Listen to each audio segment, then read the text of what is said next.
श्रीमान जी नमस्ते। आपका यशी प्रसाद चौधरी।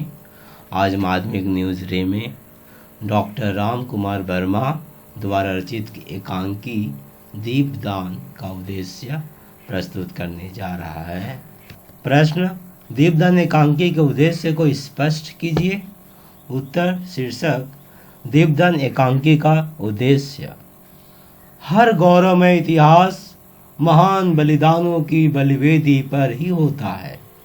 इन्हीं गौरवमय इतिहास के पन्नों में एक नाम चित्तौड़ का है।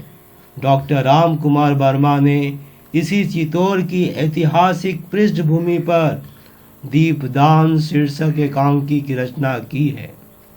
इस एकांकी में एक धाई माँ राष्ट्र के कुल दीपक की रक्षा करने के लिए स्वयं के पुत्र की आहुति देने में नहीं हिचकती।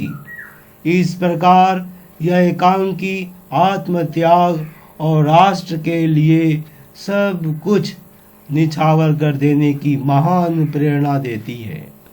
इसी प्रेरणा रूपी ज्योत से देशवासियों के दिलों में बसी देशभक्ति को जगाना दीपदान एकांकी का एकमात्र उद्देश्य है।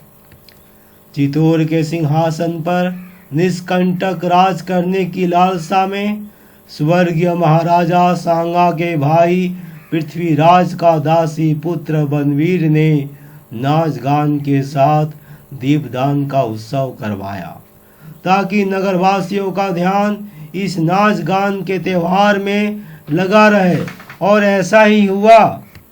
क्रूर विलासी बनवीर ने मौका देखकर अंतःपुर में जाकर सोए हुए महाराणा विक्रमादित्य की हत्या कर दी।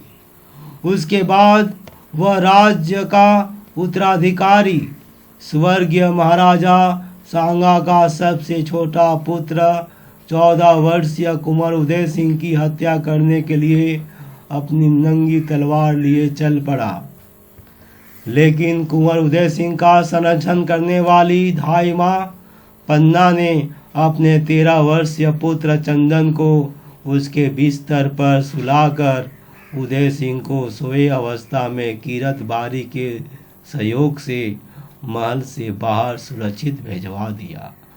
पन्ना धाई माँ के नज़रों के सामने बनवीर ने चंदन को उदय समझकर तलवार से मौत के घाट उतार दिया। पन्ना जोर से चीखकर मूर्छित हो गई। देश के खातिर एक माता कुमाता हो गई। मानव का सबसे सुरक्षित नाता भी देश के लिए कुर्बान हो गया। यही उजागर करना इस एकांकी का उद्देश्य है कि पुत्र भक्ति से भी बड़ा देशभक्ति होता है। उत्तर पूरा हुआ। आप सभी के जीवन में सुख शांति और स्वास्थ्य बना रहे। इसी शुभेच्छा के साथ मुझे इजाज़त दीजिए। बहुत बहुत धन्यवाद।